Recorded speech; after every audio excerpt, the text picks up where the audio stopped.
Hello there, it's Leo. Before the episode proper starts, just wanted to hop in with a quick update. We talked to the fine folks over at Shiro Games on August 17th, and shortly thereafter, they made the formal announcement that Dune Spice Wars will be officially out of early access and in its 1.0 release in September. Also, they announced the house that we kind of mentioned that they had teased is House Ekaz. Super exciting news. Just wanted to make sure y'all knew some updates had happened. All right, enjoy the episode. Today on the show, we're planning on winning this match via being elected to the Dune governorship, but we won't hesitate to try assassination if we have to. We're talking about Dune Spice Wars. Not actual assassination. Don't put us on a list. Leo, my name is Abu. I'm already on many lists. You're on my list, buddy, of very cool people. Hey! I'm proud to be on that list.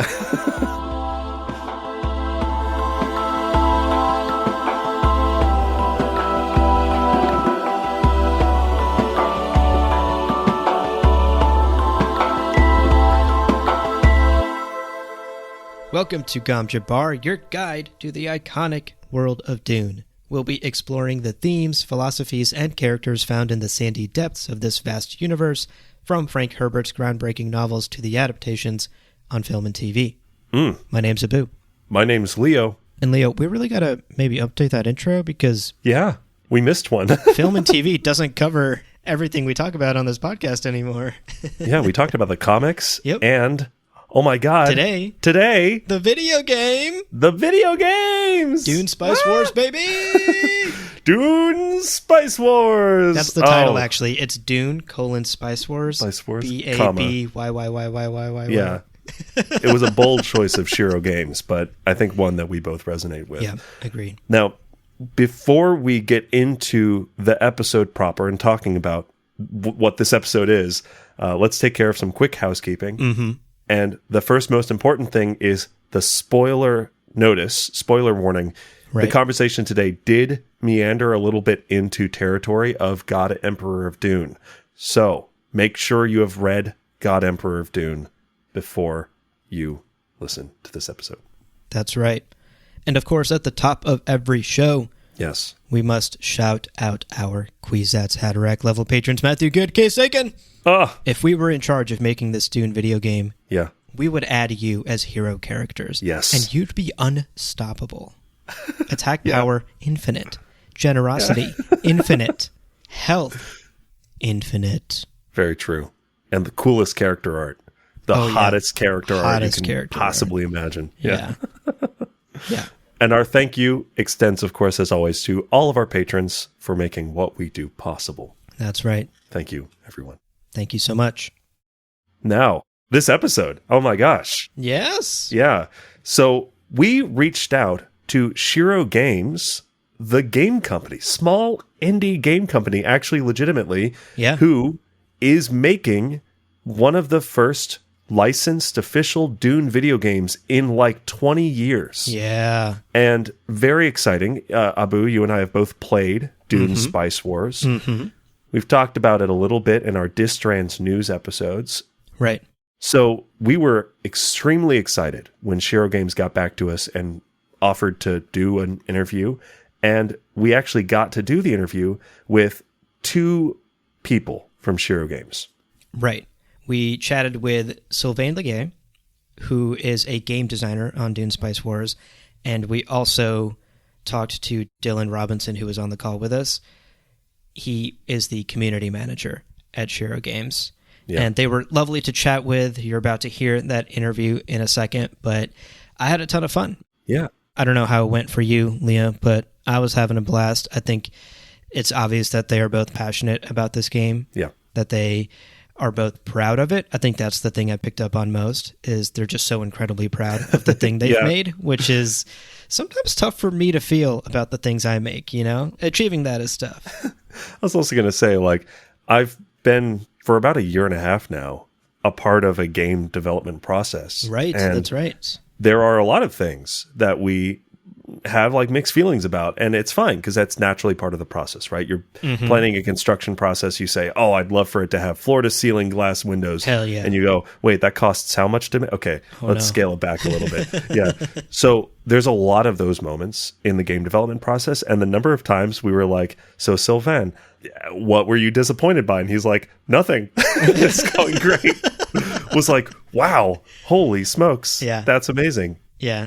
And it was fun to kind of get a peek behind the curtain. Totally. I mean, we did try to get them to leak some stuff to us, but they were professionals and told us no, basically. Yeah. So we tried, and we were just like, hey, you want to tell us what's going to happen? And they didn't.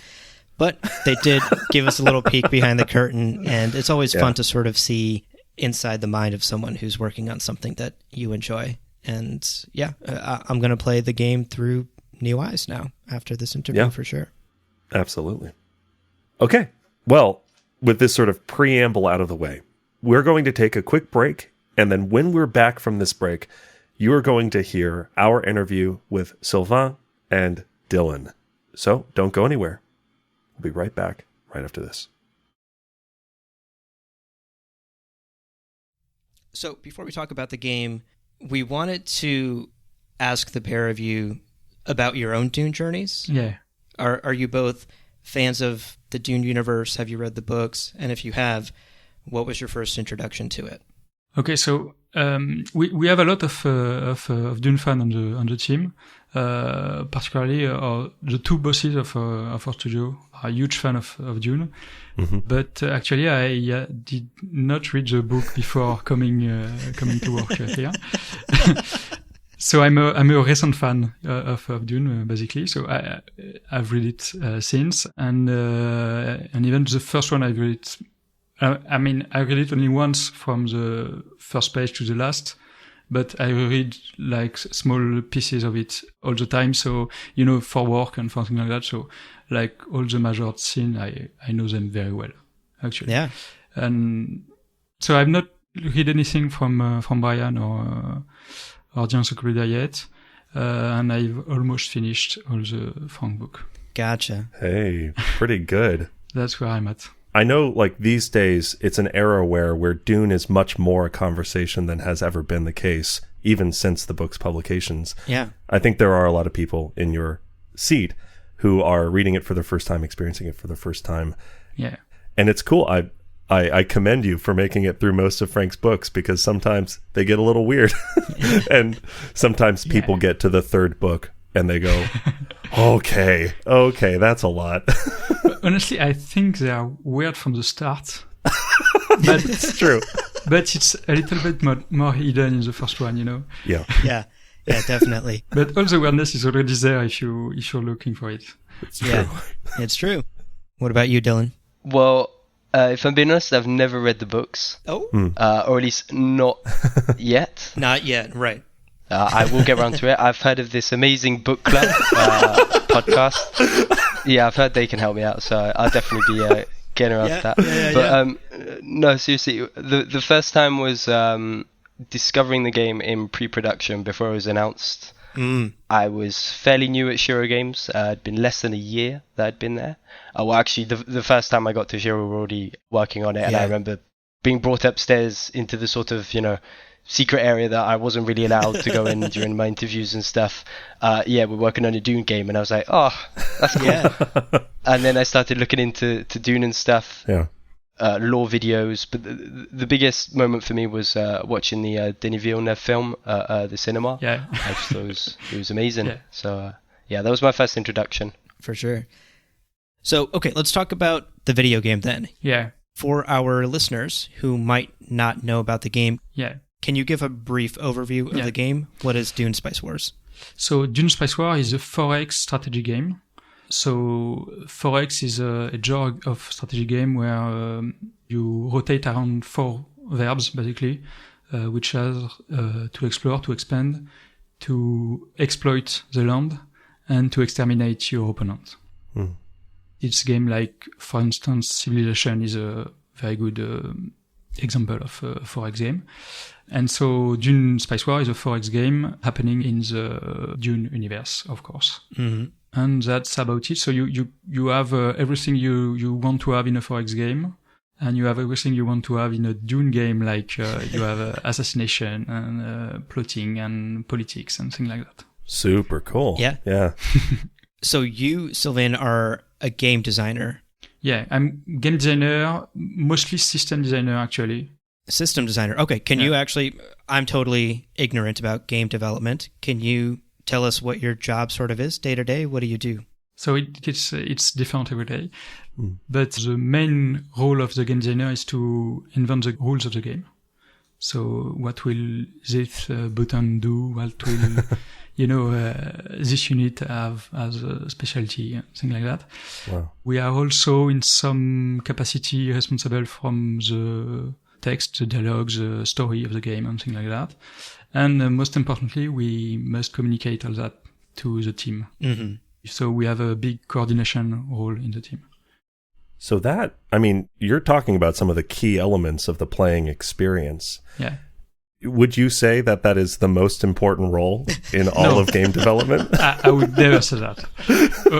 Like, everyone is important. Sure. Absolutely everyone is important. Like, if you don't have a programmer, you don't have a game. Okay. But the game designer is really the keeper of the game experience. That is true. Yeah. Wow. Okay, cool. Well, maybe off mic, you can tell us whether your job is the most important one. No, really, everyone is important. Yeah, a team effort. Yeah. So, talking a bit more about the game, it's been in early access, and that's how Leo and I have played it. It's been out in early access since, I think, April 2022. What is the timeline now? Because I know you're getting ready for a full 1.0 release. What's that timeline look like? So we're going to release the game out of early access before the end of the year, and that's about everything I can tell you. Gotcha. Totally fine. Yeah. And I will stress, for anybody listening who hasn't played the game, so much has been added. Yeah. To hear that even by the end of the year, we're going to have a full release is very exciting. That's awesome. Yeah, it is. Is it also stressful for you? Are you a little worried that you have a lot of work left to do? So we do have a lot of work left to do, but I mean, it's part of the job. Like, yeah, I'm used to this kind of stress. Yeah, yeah, it's not more than usual. Right. So in a recent August development update, you teased a new upcoming faction that will be releasing presumably alongside the 1.0 release at some point. Can you tell us what that faction is? I just want to be real direct. Can you just leak that to us? Or I cannot tell you what this faction is. Dang, we had to try. Yeah, I think it's going to be the chair dogs. It's going to be chair dogs as a faction. If you have a look on our Twitter, though, on the Dune Spice Wars Twitter, we've already started teasing. So maybe, some of your listeners could figure out what the next faction is with the stuff that we've been posting. Yeah, there are a few information out there already. Like, we have already said that it will be a great house. Yeah. Mm-hmm. And there might be some more stuff on its way. Yeah. Ooh, okay. We have posted the color on heraldic of the faction. Yeah. Well, we'll keep our eyes peeled and we'll keep guessing. I know there's already some good guesses out there. Yeah. At the very least, it looks like a good tattoo. Yeah. That house symbol could be a really good tattoo. Yeah, true. So in that same August update, actually, you also talked about the Heroes of Dune update, which is sort of the post-launch timeline of the game. Can you tell us anything about that? What can we expect from the Heroes of Dune update? Okay, so the reality is that it's not done yet. So everything I say is mandatorily a bit fuzzy, Sure. Yeah. Yeah, I don't really know exactly how it will play.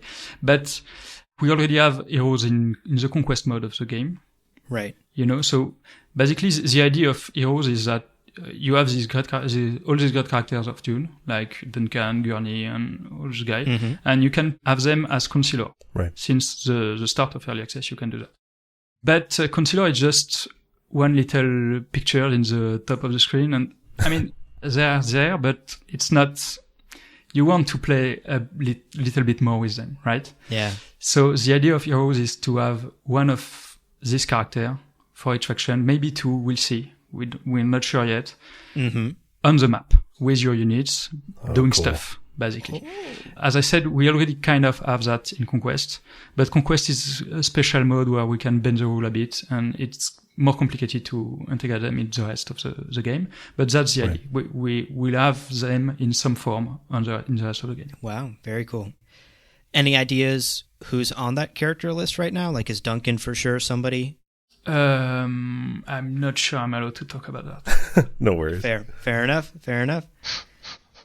So, looking at the future of the game, I am curious. You released the Conley mode, you released the Conquest mode. There have been a bunch of updates as the game has worked its way through early access. Are there plans for any sort of campaign mode or any sort of original story set in the Dune universe? So, Conquest is already kinda like that. Mm-hmm. It's not a very scripted narrative mode, but there are some narrative elements and we are trying to make it a narrative mode, right? Like a more narrative mode than the regular mode. Mm. So we know that some people would like a more scripted campaign, like in an RTS, for instance. There are no plans currently to do that. Mm-hmm. It doesn't mean that it will never happen because we don't know what the future holds, and right. You know, if the game is very successful, we're gonna keep developing it for a long time. So anything can happen, basically. But there are no current plans for that. Fair enough. That's also the kind of thing I imagine could be packaged pretty successfully into like a future update, like a DLC or something like that, because a narrative beginning, middle, and end experience, like once the mechanics are there and once it's fun to play and once you have a big group of people playing, that's the sort of thing that just takes a bit of extra dev time. So sometimes more than a bit, but yeah. That's true. So we actually asked our listeners what they wanted us to ask you during this interview, and one of our listeners, Ben, wanted to know if there are any plans or ideas being thrown around to introduce concepts or characters from later in the books, like God Emperor of Dune or Heretics or Chapter House. Like, are we going to see something like Moneo Atreides show up in the game at some point? Or Tag. Oh, Tag. So currently it's not in the plan. Okay. Mm-hmm. We have enough to do with the time around the first book. Again, it doesn't mean that we will never do that. Like, I think we're allowed to do that. We could do it if we want, but it's not current plan. Yeah. So maybe someday, we know. Like probably someday if the game lasts for a very long time, because at some point we won't have anything else to Right. And that actually kind of segues nicely into this topic of lore. Yeah. Because I just heard you say that you are allowed to do that, and maybe someday you will. I'm curious, how are you treating the lore, and how are you balancing being lore accurate while also still making a good game? What are you drawing from the books? What's original? That sort of thing. Okay, so one thing that we want to be clear on is the game is not canon. You know, it's not. We're not making the story of the book. Right. Okay, so we are allowed to have some liberty. Cool. What's really important, at least for me, is to get, the character right. Like at the same time, the characters themselves, but also the character of the faction, the character of the universe itself. The feel of the universe is very important. So that's something that we're particularly attentive to. It happens sometimes that we have to bend a bit the law. Right. But we're trying to do it in a way that is respectful of the universe itself. Yeah. And of the feel of the universe. Yeah. Right. I think Sylvain had a really good example. It was about shields, wasn't it? Yeah. So for instance, in Dune, you have shields and laser. Mm-hmm. And nobody uses laser because everyone has a shield. And when a laser meets a shield, there is a big explosion. Right. So nobody really wants to do that. Right. Except that actually on Dune you cannot use shield. And so sometimes people come with laser and do some crazy stuff with it. Yeah. Right. Yeah. So we decide at the very beginning of the development, I think, that we will not gonna have laser at all.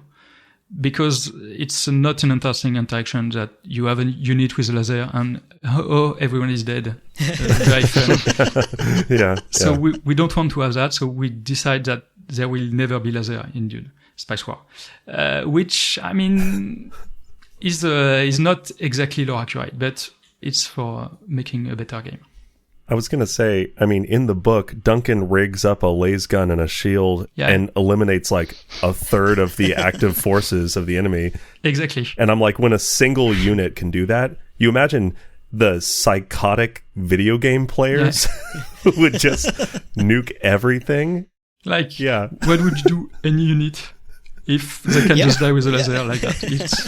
It's pointless. Yeah. And at the end of the day, your number one priority is make a good game. Yeah. You know, so you bend the rules where you need to. Definitely. Well, I was also going to say, it's a relief to hear that, because especially if you see the David Lynch Dune movie, the sci-fi Dune adaptation, and then Villeneuve's adaptation, they all make changes. Yeah. You kind of inevitably have to change things to adapt a book into a different medium. And what we've always talked about on this podcast is when changes are made, like making Irulan a more prominent character in one of those movies that is in line with the book, that is like kind of harmonious with the spirit of Dune, we celebrate that, because we go, okay, cool.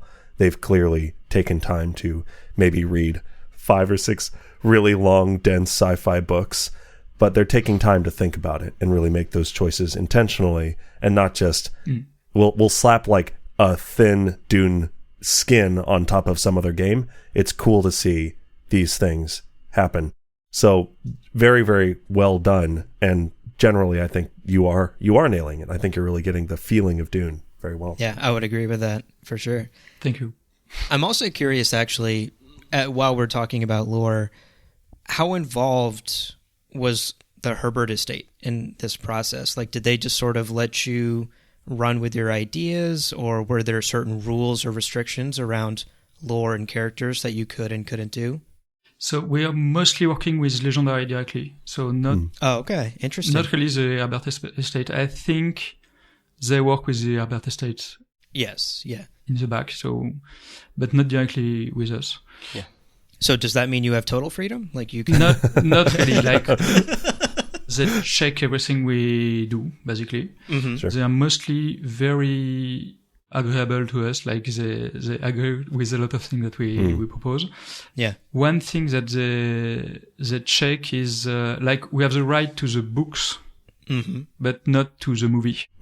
Interesting. So if we do things which are too close to the movies, sometimes they don't like it. And they say, well, not this one. And I mean, that's fine. We do something else. Yeah. But generally, we have a lot of freedom, yes, but they still check everything we do. Are there any examples of something that the team wanted to do that Legendary was like, better not? Any specific examples?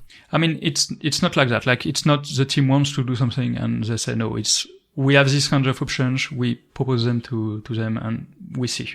Oh, okay, gotcha.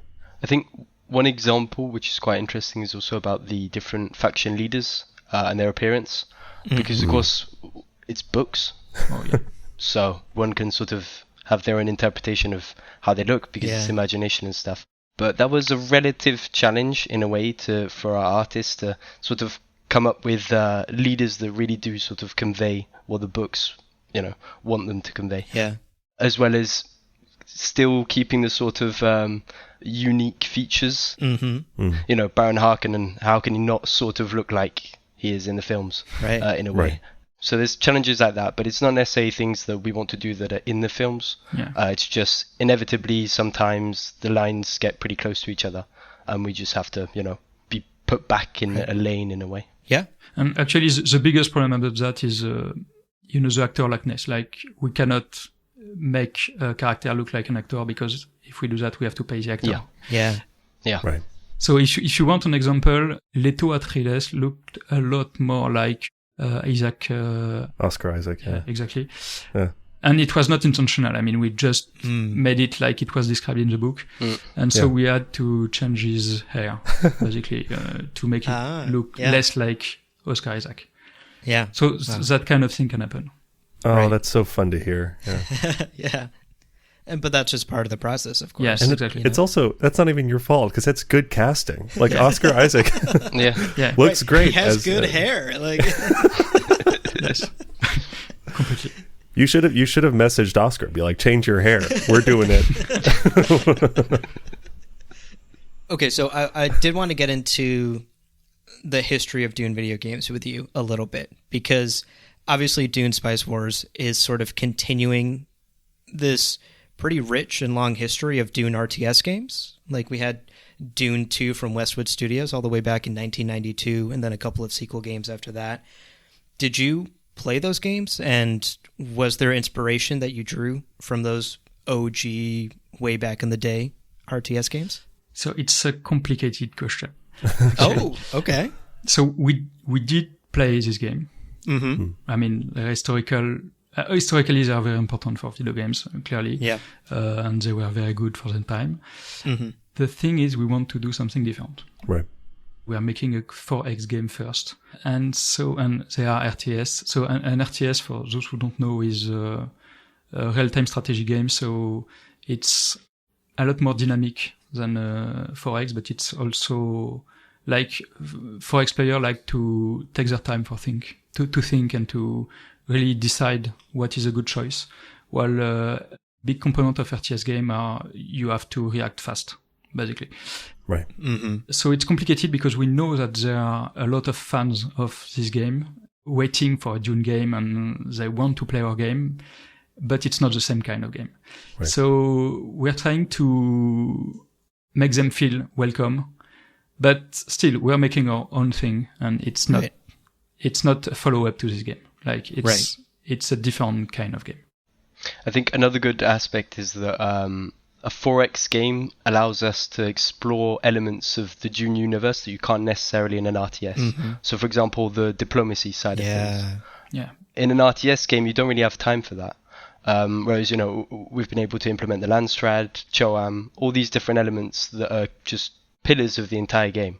So I think that's another reason for going down the 4X. But also the RTS side has allowed us to have, the sort of dynamic combat feel in a way, even though it is sort of a high up view and all that stuff. You can still zoom in, look at your units and stuff. So it's a nice mix as well. But yeah, 4X is, allows you, as I said, to explore just different things, do different stuff. I think one key feature as well was, which is quite a funny thing, is the pause button.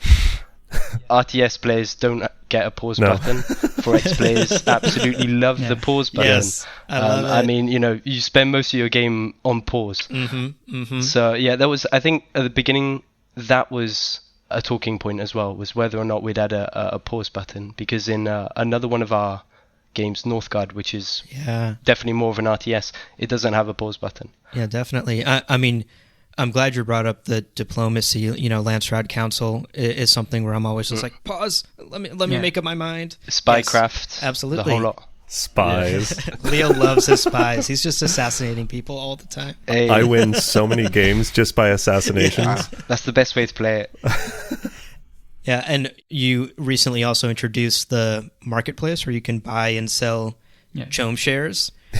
Finally, day traders and I get to can day enjoy. trade while I video game. It's amazing, Like I'm going to translate some of those skills to the stock market and hopefully get rich off of that. But I hope you've got your Dune Spice Wars Excel sheet and yes, spreadsheets and stuff. exactly. Yeah, exactly. So our listener, another one of our listeners, actually had a question as well. Our listener Yaz, he wanted to actually know if there are any references or Easter eggs sort of baked into Dune Spice Wars in reference to those old games. So obviously you're not making a sequel to those games and you wanted to create your own thing, but did you pay homage to those games? Is there anything in there for players to find? So I don't know everything that is in the game, but as far as I know, not really. Okay. Yeah. There's one thing that is related is like the Conquest mode kind of look like the campaign mode of Dune 2. Yeah. At least it's in its shape. Like you have a big map where you can choose a territory and you have a regular game on the territory. It's kind of the same thing, but it's the only thing I can think of. Got it. Honestly. Yeah. Yeah, that's totally fair. And I think also naturally there's going to be some similarities, and I'm sure the art team who was working on, you look at what's been done in the past so that you are aware and that sort of thing. So I think inevitably, I remember thinking that the spice harvesters looked kind of similar, but then I'm like, what else would they look like? Like, what else would they? Right. So Yeah. whether or not there's like intentional homage from the art Right. team, Yeah. it's going to be there, I think. Yeah. Well, I heard you had to change the hair on the spice harvesters because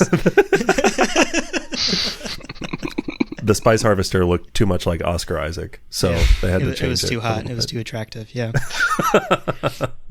I'd also like to add that Yeah. one of the main challenges, I mean, we do bring it up quite often, but it is Dune, was the desert itself. How do you make a game in a desert? It's just sand. Well, it turns out it's not just sand. And so we hired a consultant or an expert, a geologist in desert topography or geology, stuff like that. Yeah. Topography. Yeah. To help us out with that. And we actually won an award for the best technological innovation at Big As, because we managed to develop a tool that allowed us to generate. It's procedurally generated, isn't it, Sylvain? The terrain of some places. Yes, the map and the terrain is procedurally generated. Sometimes they can be predefined as well. The end goal was really to have something which looked like an actual desert, but also which was diverse enough to not get bored too fast. Right.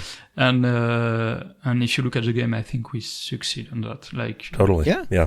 Even the day-night cycle. Yeah. I think it's one of my favorite things in the game is watching Arrakis change from day to night. You know, the height of the sun, as well as in the middle of the night. It's quite nice.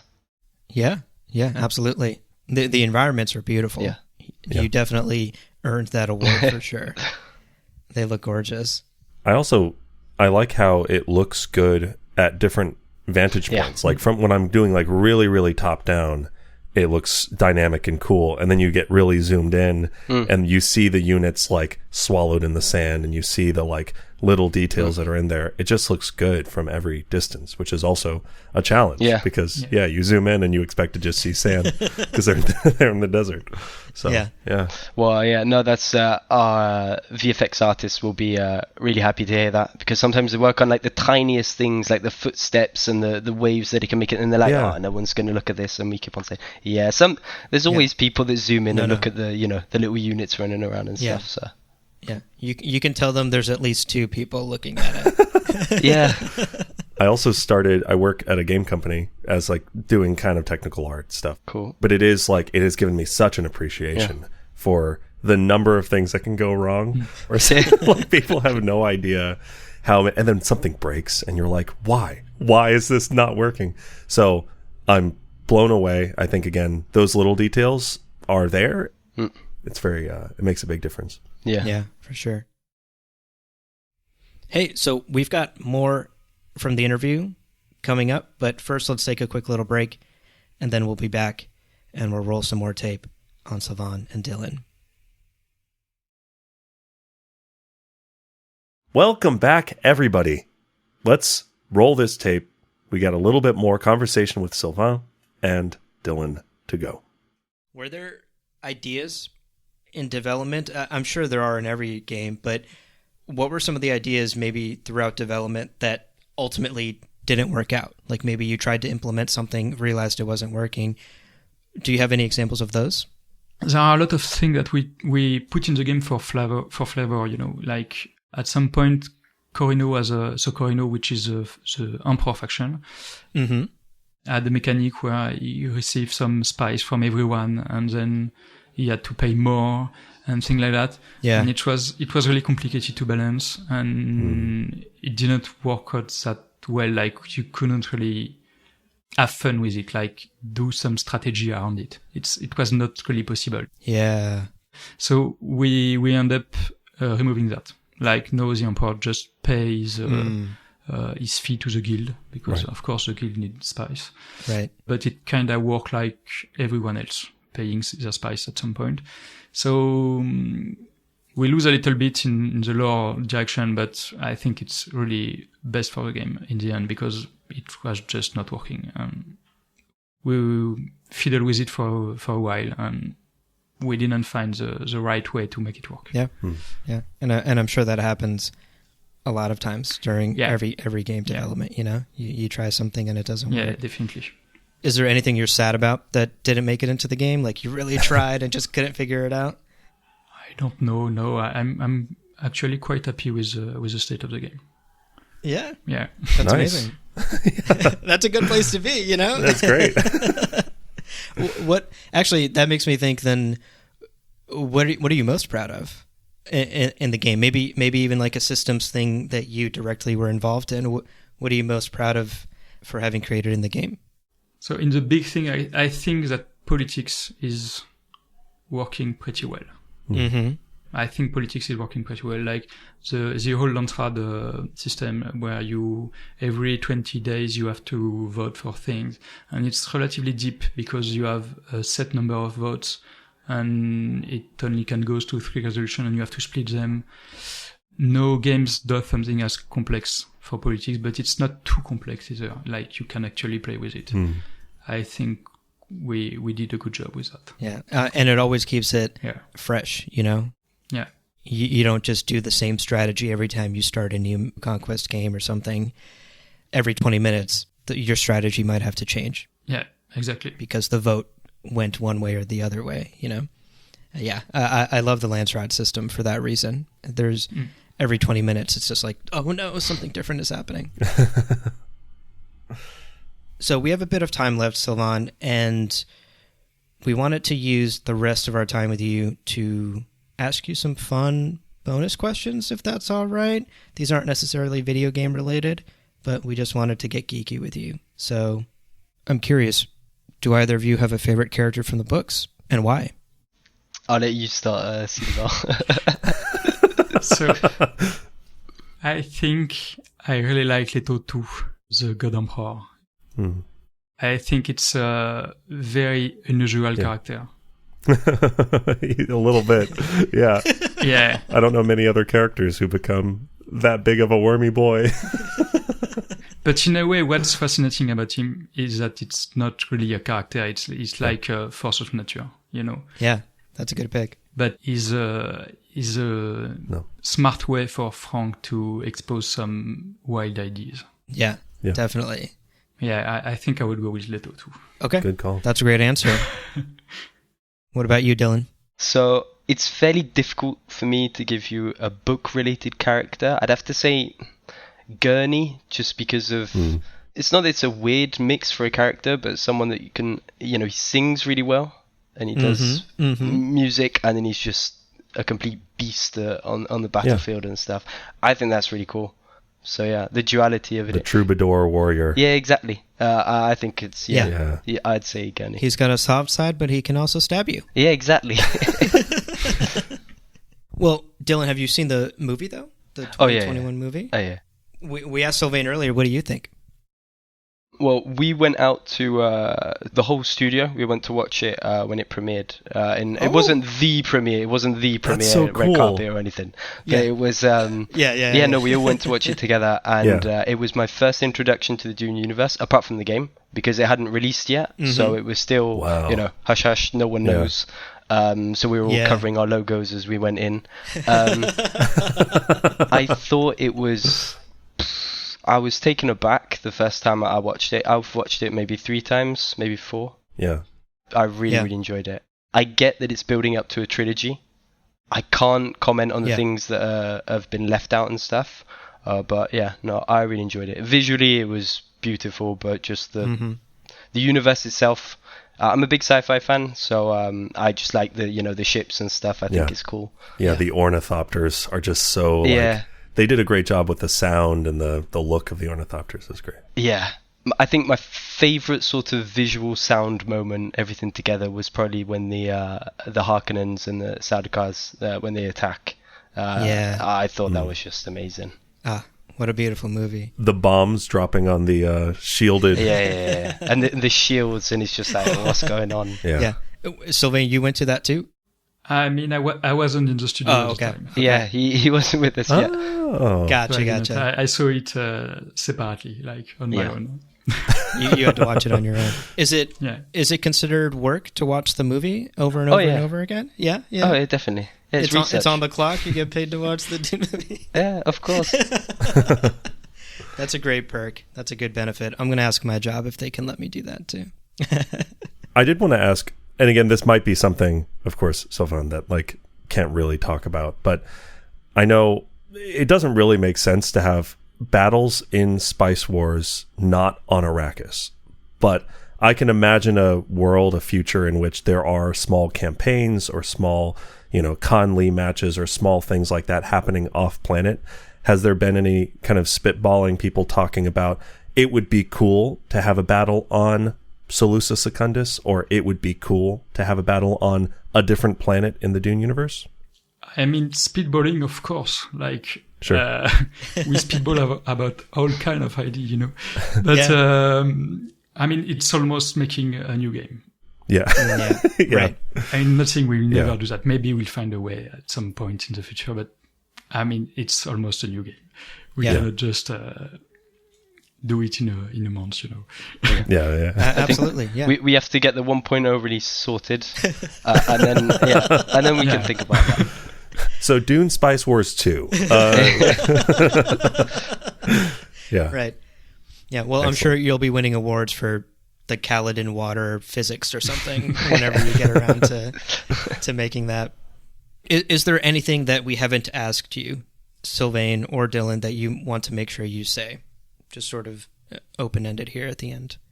Well, I'd like to say if any of your listeners are already players, well, thank you very much for supporting us during early access as well. Tell your friends about the game, even though I'm sure you already have. But yeah, no, thank you so much. Yeah, thank you. We're almost there, and by there I mean 1.0. Right. And we can't wait for the full release. It's been an incredible journey so far, because we didn't really talk about the studio, which isn't a problem, but we're a fairly small indie studio in France. Yeah. So to have such an honor to work on such an amazing piece of just sci-fi, just everything. Yeah. It's massive for us. So we've tried our best, and we're still trying to deliver the best possible game, a mix of 4X RTS, a mix of lore and everything. So we just hope that Dune fans and 4X fans and RTS fans can enjoy the game. Yeah. Well, you can tell everyone back at the studio that 2 people are enjoying the game. No, we definitely will. Yeah. No, thank you so much for your time, and it was so fun to geek out with both of you and learn a little bit more about the game. And I think truly congratulations on what you've achieved with the game. It's not easy. It's obviously not easy. And I think you've made an incredibly fun RTS game, an incredibly fun 4X game, and an incredibly fun Dune game. And that's a very tough tightrope to walk on. So I think y'all should be proud. Thank you very much. And take a vacation after the game's done. Hey. You've worked hard. Or get to work on Kaladin water if you could battles. work on the Kaladin water physics, we'd love that expansion. Hey, it's fun. Awesome. Honestly. Well, that's all we had, I think. Wow, Leo, how good was that interview, huh? It was fun. It was so fun. It's always cool to kind of peek behind the curtain. Yeah. And they knew about this game for so much longer than we did. Mm-hmm. I'm jealous. I mean, it's got to be a good feeling to see it develop from the very early stages to what we finally saw in April of 2022. Right.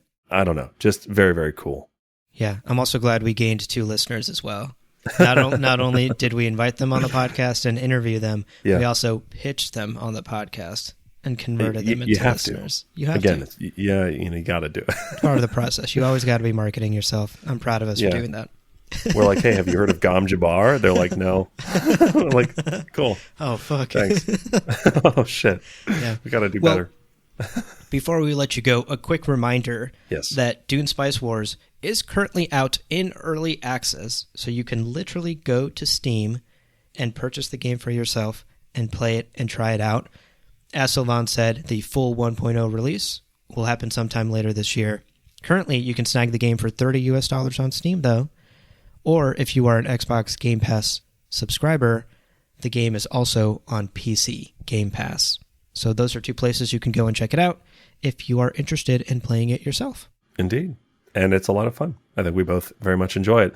Although I keep mismanaging resources and having to result in like desperate assassination attempts because I am bad at these sorts of games. Interesting. Yeah. I realize retrospectively I have played a lot more RTS games. Like I played quite a bit of like Warcraft 3 and like StarCraft 2 and those games are a lot of fun. Yeah, Command and Conquer. I didn't play as many of those, but I did play Dune 2, which was Westwood's first foray, and we're like before established a lot of those. Yeah, exactly. Yeah, sure. Well, anyway, let's talk about how to support what we do here on Gom Jabbar. That's right. We can't forget to do this part. Final housekeeping. We always forget. The best way, as always, is to become a patron over at patreon.com/GomJabbar. Oh, golly, you get cool benefits like ad-free episodes, weekly blooper clips, things that are cut from the main recording session. So if there were any little moments during this recording session that we're not going to use, you'll hear them there. Yeah, things like that.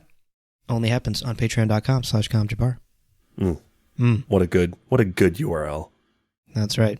Type it in, hit enter, hit sign up, put in your credit card, and hit submit. Yeah. I'm missing some steps there, but you get the idea. You get the idea, yeah. Now, another great way to support the show is to buy yourself some Dune-themed merch from our merch store at GomJabbarShop.com. We've got art, we've got apparel, mugs, a tote bag, and so much more, all with original Dune-themed artwork. So go check it out. Treat yourself to something nice. Treat your mom to something nice. Call her back, okay? And send her some Dune merch, goddamn it. You never call your mother. Call your mom. Get her some Dune merch. GomJabbarShop.com. Finally, we love to hear from you. So email us at gomjabbarpodcast@gmail.com. Send us your thoughts, your questions, pictures of your pets, or, hey, we may talk to Shiro Games again about Dune Spice Wars after a 1.0 release. What questions do you want us to ask then? Who else do you want us to talk to? Let us know. That's right. gomjabbarpodcast@gmail.com. We're always happy to make some new friends and say hi to people. Indeed. Should we roll that other tape? That other interview, Leo? The top secret one? The not safe for work one? Yeah. No, maybe no. That's maybe it's not. A lot. It's a lot. It's a lot of ASMR. Yeah. Sounds. I don't know why I even kept that tape. Origins. I know we agreed to burn it, but I burned mine immediately. You kept yours? Yeah. Sinful. But it's super safe. Don't worry. I labeled it Taxes 1999, so literally no one will ever. Were you doing a lot of taxes when you were 7?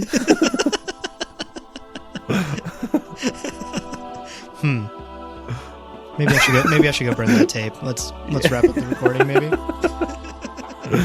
Yeah, you've got some kerosene to buy.